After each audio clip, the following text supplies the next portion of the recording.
Hi everyone, my name is Olaitan, Onyebuoha, the founder, director, and principal consultant at 7th Laurel Immigration.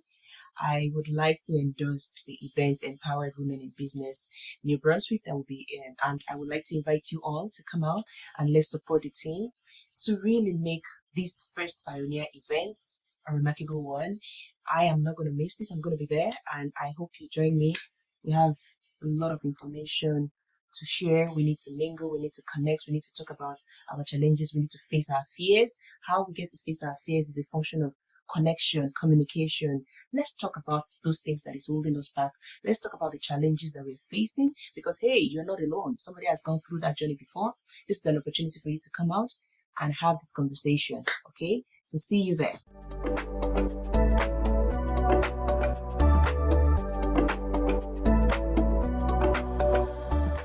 As a woman in business, where does your power come from? Well, I believe one of the things that has empowered me from, when I start to know my right from my left is, in my family, immediate family, the school, and, people that I've, met along the way. So which has really helped shape my approach to life, my learning, perspective, as well as work ethics. So for me, it's a function of how I grew up in my family, how my parents, through the foundation of faith, as a person of faith, as a believer, has really helped me to, understand different perspective and different people, for who they are. So yeah, empathy now begins to draw, and with empathy, it helps you to have this opportunity and the privilege, to get people to connect with you, to want to listen to you.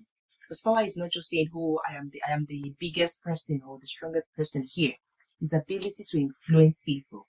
So such influence, is based on how my family has raised me, to see people for who they are, to respect people, and that helped me to influence people through what I do, through my business and all that. So learning is critical, yeah. Could you elaborate on the initial challenges you faced when you start your career? Well, like in the culture where I came from as a Nigerian immigrant here, I could say that when we were growing up, we were actually raised in a culture of modesty. That even when you don't want to tell the other person that you know. So that actually is something that we literally struggled with, especially myself when I came into this environment in a culture where when you know, and you're trying to tell people that I know these people tends to feel like you're actually boasting or you're proud. So we were actually raised to be modest. And when we came into this environment, we were really losing out. And when I'm saying we, I speak the voice of many who were actually raised in that kind of system and culture and tradition. We literally don't know how to toot our horn, how to amplify what we do, how to take ownership for this. So that alone also set me set me back in my life, because I recalled when I graduated from the MBA program. I will share this example, and I think I learned my lesson through what a Canadian told me along the line. I realized that sometimes when I know something and let's say a lecturer is asking, "What is this?" I will murmur the answer, and some people beside me will know that, oh, what? And then eventually, whatever I murmured gets to be the answer. It went on and on. And I found myself in one of the leading insurance company. During the training, there were certain questions that were asked. And there was a friend of mine that used to sit beside me. She's a Canadian. And whenever such questions were being asked, I would just say it and then it eventually becomes the answer. So she called me one day and she said, "Olaitan, stop second guessing yourself. You know this? You say it. Why are you shy? Why are you afraid? Nobody's going to kill you. The more you keep quiet, the more your opportunities are flying by." And since that day, 2016, I held on to that and I told myself, I am not going to keep quiet about what I know anymore. I'm going to go out there and own it. And since I started that, things started changing for me. So that was the very first challenge that I had to, and it was more like identity, So that was a critical thing that I struggled with for a very long time. And the moment I honed it, things started changing for me. Yeah. How did you overcome these obstacles and create a path for yourself in business? That is, for me, I am somebody that takes feedback as a critical part, a critical component of learning. And I always go out of my way to seek before I proceed. And by seeking before proceeding, you get to hear feedback from people. People get to tell you what they feel about XYZ. Oftentimes, you may not accept everything about what they feel, but there is always an approach that helps you to rethink what you think you know, to rethink how you think you can approach things. And I take this as one of the also a way that I launched myself into business when I graduated from the MBA program at UNBSJ, where I majored in entrepreneurship and technology management. I knew I was really going to own my business someday. In fact, as a matter of fact, in 2017, when I got to meet my brother-in-law, who asked me, what do I really want to do in future? What's my plan? I told him, I am going to be an entrepreneur, honing a project, which I don't want to talk about here. And I have seen myself launching myself in that direction. And it was no surprise when I decided to go for the entrepreneurship and technology management.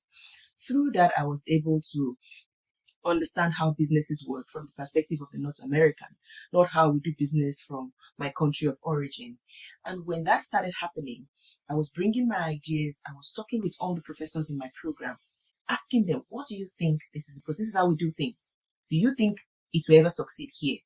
And I tell them, please just give me as it is. Be very critical, be very objective. And when that comes true, I take such objective criticism. Sometimes you don't like such ideas. You might think somebody is trying to pull you down, but hey, it is sometimes the best way to get the best out of what we can do. It kind of pushes us beyond boundary. So criticism, opinion, feedbacks really helped me to uncover what people really need.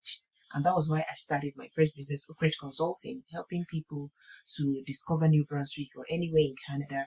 And later on, I felt that people wanted more. So the ability to listen for their need and develop ideas or tips or programs that meets their needs helps me to really transition from Oak Ridge Consulting to Seventh Laurel Immigration that I am leading currently. So basically, it's feedback, listening for need and taking such feedbacks and using it to develop what people really need, because you would only be able to sell what people want. You cannot sell what you want people to buy. So yeah, feedback and taking action based on the feedback, no matter how hard or how the push was when you get the feedback. Yeah. Could you share some success stories or moments that highlight the positive influence of your business in Canada? I've always, been a very strong support system for my friends, for my folks, for people that I meet along the way, coming from any country, most especially Nigeria. I recall during COVID when, things went on lockdown, I had to, prepare a space for one international student who was literally coming through. So the joy of supporting people, the smile on their face, the happiness, the embrace, the hugs, sometimes helps me to really say, hey, I am actually adding value to people. So that has Seventh Laurel supporting the journey of immigrants to Canada didn't just start with Seventh Laurel. It started well in 2014 when I arrived in Canada.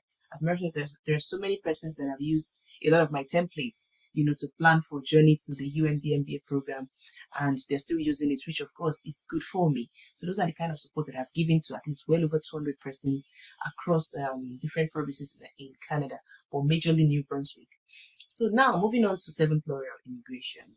I resigned from my paid employment in 2022, March 31st, just to, find that, just to really recover from the burnout that I experienced during COVID and all that, and to also build this idea of Seventh Laurel as a community. It's a social entrepreneurial drive for me. Even though people say it's for profit, but I know that we are for the community because we support everything that community stand for. So when I left paid employment on my own terms, like I literally needed to go, I lost everything and all that. But it didn't stop me from taking on what I really wanted to take on, which is just supporting people, not turning anybody away. Somebody knocks on the door, I need your help. Even though I can't do it all by myself, I'll find a way to connect and, refer the people. So that time, I had a case of bereavement for someone who really wanted, to come be with the family to reunite on humanitarian and compassionate. So I took that case on pro bono. That was my very first case of pro bono. I Some people were like, "Oh, you just started business. You're no longer working. How do you really want to cope and all that?" I was just like, "Well, I felt compelled. I felt led, to do this, and I took on that pro bono." Fast forward to July again, we had another case of bereavement, and I took that second case on as pro bono. And it was very challenging because I found myself waking up in our time zone 5 hours ahead. I think then it was still 4 hours, which later changed to 5 hours ahead of time. Getting on Zoom, commiserating with the family before we start filling the immigration forms, doing everything, calling organizations across. From Canada here, I had to purchase calling card, Reptel, to make those calls out of my pocket, just to encourage the family, because you lost someone. There is nothing that makes sense anymore. So I needed to be that bridge to help them do all that needs to happen, because I had to get them to sign the documents for me to represent them anyways. So we did that. It went on for so long, calling various government departments, writing emails, doing a lot of things, and for over 1 year, both pro bono cases were on. It took a lot of my time.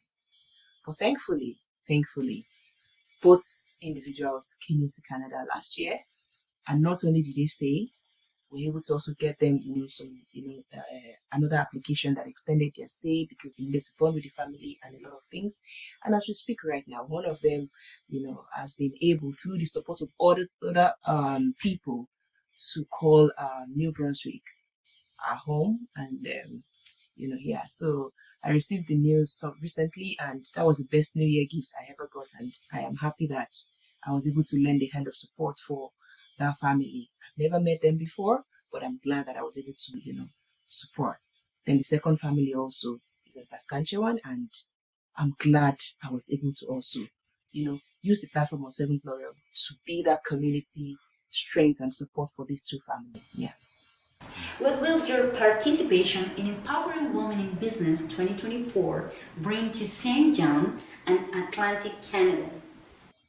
I think it's a movement that I see that is going to grow bigger, because it's going to help amplify the challenges, the issues that have been on for a very long time, with the hope that we find solutions, through the network of various people from different backgrounds who comes to tell their stories, who comes to talk about, because there is something unique about an average immigrant woman who has journeyed through this path before. So opportunity to share, to mingle, to network with such people helps, upcoming people, women who are looking to go into business, to learn and avoid some mistakes that those people might have made in the past. Because for once, I always tell my people that I'm more like a laboratory experimental specimen, that has gone through this journey. And I always tell myself, I'm not going to allow any other woman that I know, journey through my route. Because if I have my way, if I have to journey this journey differently, there are some things that I know now that I'm not going to, get myself involved in terms of mistakes and all that. But it's good I made that mistake. But my role is to ensure that no other woman gets to make that mistake again. So I try as much as possible to make the information available.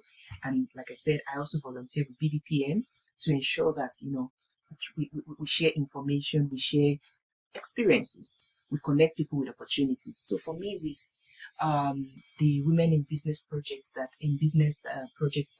the organization is working on, is really a great step in the right direction, and I must commend your team for doing that, because it takes courage. It takes courage to start this movement, and I want to wish you all the best. And I know that it would help with opportunities for women, and it will kind of also help them to pivot and scale their business without wasting too much time on it. Thank you so much for being here with us.